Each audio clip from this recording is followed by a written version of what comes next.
Hi, I'm Nick. This is 10 Minutes with Nick, and once again, I look like a cartoon character that has a 5 o'clock shadow. But we're going to ignore that for the moment because today I am going to give you, once again, my famous unsolicited dating advice. Now, this is with the knowledge that I am perhaps the least qualified person on planet Earth to give anyone dating advice. I mean, look at me. I take off these headphones for a second and I'm in desperate need of a haircut. I desperately need a shave. And I don't care. You know what? I've got a microphone, and everybody else on the internet gives dating advice, so I'm going to do it too. Why not? It'll be fun. It'll be fun for you. It'll be fun for me. Just, if I give you a piece of advice and you think you might want to use it, maybe think it through a little bit. Maybe pause. Maybe just rub a grain of salt somewhere near it. So what I'm going to talk about today is sort of this concept of, it's something I saw in a post, and the post was obviously comedic. It was obviously a little bit satirical, and it was about making yourself, more interesting in conversation. And it was a joke, like right. He was saying how to gaslight strangers into thinking you're more interesting than you are. Truthfully, there's no way to make yourself seem more interesting than you are. Excuse me. That's true, simply because at some point the illusion falls apart. You really can't lie and say something like, I don't know, I'm a world-renowned professor of sociology, because you're not. That lie falls apart with a really quick Google search. So the only way to make yourself appear more interesting is, wait for it, to be more interesting. Now, when I say to be more interesting, what does that even mean? It's sort of a nebulous term, right? Because what's interesting to one person is not interesting to another person. Lots of people are interested in Lord of the Rings, but lots of people are also not interested in Lord of the Rings. If you know a lot about Lord of the Rings and you're talking to somebody who doesn't like Lord of the Rings, they're not going to find you interesting. So being interesting actually has two parts. First and foremost, finding a receptive audience. And then second part is also being able to engage with said receptive audience. Now, people who are public speakers try to come up with rules on how to be really interesting, and their audience seems really interested, so you get really interested. But here's the thing. They're cheating. They sold tickets to their appearance. If you bought a ticket to go see someone, you already find them interesting. You're going to find whatever they have to say interesting, even though it's probably complete BS. Right? Most of these public speakers, they're spouting nonsense. They're spouting the same nonsense, just packaged in a different way as the guy next to them is saying. Why? Because human beings, we really don't need that much if we're engaged with something. Yeah. What's a good example? A good example is, let's just take any piece of literature that people are interested in. For example, Shakespeare. Shakespeare has a massive audience, and he's not even alive anymore. But William Shakespeare and his works, they have a massive audience, a massive draw. Books and literature is written about his books and literature. He's a very interesting person to his audience. And so that audience often overlooks the many, many flaws of Shakespeare. Before you Shakespeare people come at me and start saying like Shakespeare is without flaws, you are lying to yourself. You are lying. Just like the Marvel people lie when they say there are no plot holes in the Marvel movies. Incorrect, sir. There are plot holes. You just don't care because you find it interesting, right? You're interested in the product, and so you don't care about the minor flaws here and there, because there are always minor flaws, because these things are created by human beings. Human beings have flaws, and they impart their flaws onto their works. It's the same thing in the dating world, and I know I'm jumping all over the place here, and I seem really hyped up. It's because I had a late cup of coffee, and I'm going to have another one, because I'm very tired today, and the Buffalo Bills lost, and I'm very angry about that.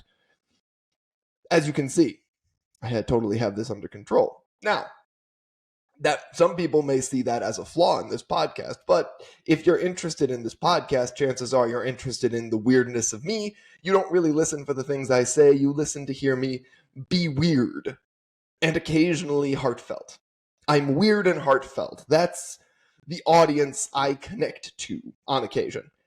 Sometimes I don't even connect to that audience. Sometimes I'm just doing this and speaking into my camera and just saying this into the ether.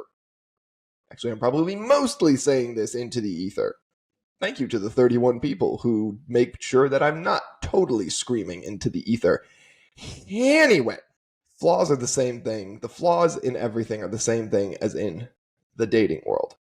Right? If somebody finds you interesting, not that they're going to overlook major red flags or major personality flaws. Like a major personality flaw, for example, serial killer, sociopathy, psychopathy.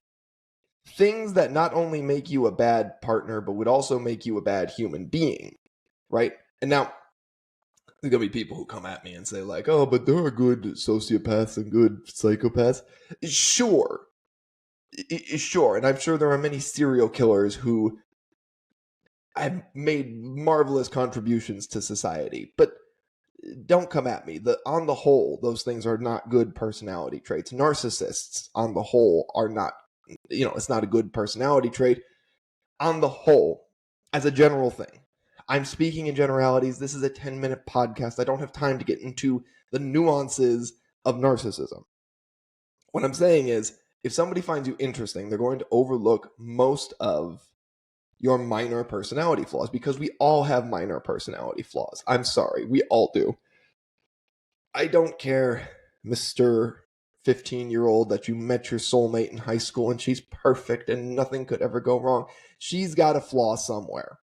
And that's okay. Don't expect her to be perfect. Don't ever expect someone to be perfect. Because what is perfect? Who defines perfect? Somebody snores. So what? Get nose plugs.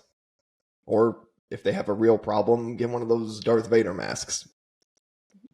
Besides, if they really have snoring problems, that's a major medical problem, and you do want to address that, but not because you want to change who they are as a person, because you want them to live longer as a person, flaws and all. Look, that's what dating... Look, do you want to gaslight people into thinking you're more interesting than you are? Then the real thing you can do, because you really can't change a lot of your personality flaws, but you can educate yourself on things. You can read books, you can read plays, you can, and some people disagree with me on this, but you can watch movies and TV, not just the junky stuff, like reality TV stuff. That's cultural awareness. I guess that's important too. But you can see the great works. Like you can look at the masters of the craft. Like go watch a Tom Cruise movie and watch a master at work. Go watch Lupita Nyong'o work. Go watch Denzel Washington work. Go back a little bit. My dad told me about this movie, about these two movies, actually, The Hustler and The Color of Money, I want to say, and like masters of the craft in each of those movies, and obviously critically acclaimed those movies are. Again, educate yourself. Why? Because it just makes you a deeper, more interesting person. It doesn't cover up your personality flaws, but much like Shakespeare, it adds a lot of good around those flaws. And honestly, you shouldn't look to try and force correct your flaws. Your flaws, your baggage, it's what makes you who you are. So long as it doesn't make you a bad person, and so long as anything like truly negative you're dealing with actively, then those are just minor things. It takes a little bit to figure out what's minor and what's not minor, but hey, who am I to judge? Don't gaslight people into thinking you're more interesting than you are. Actually be interesting. And you don't have to be interesting in every field. You don't have to understand quantum physics, but you could certainly do with knowing a little bit about quantum physics. You don't have to understand the ins and outs of every single proof, but it certainly would benefit you to know a little bit about what the field of quantum physics actually is. And you do have a massive wealth of knowledge at your fingertips. It's called the internet. Be more interesting. Just be more interesting. It will only help you in not only the dating world, since I said this is mostly a dating podcast this time around, but it'll help you in life. Don't worry about trying to trick people. Tricking people isn't a thing because you can't fool people. People eventually figure you out, especially in dating, especially if you want to be close with somebody. They'll eventually figure you out. And then you're either gambling that they don't care that you're actually just kind of a dud, or they're going to just be like, oh, this isn't who I thought they were. Don't gaslight people into thinking you're more interesting than you are. Just be more interesting. Not more interesting than you are, just be more interesting. Know more things, and you can all learn it. Again, take my advice with a grain of salt. Don't, before the first date, maybe don't like start book learning. That's not a great time to just start studying. But over time, evolve. We're human beings. We can do that. That's all I got for you today. I'm Nick. This is 10 Minutes with Nick. Have a great day.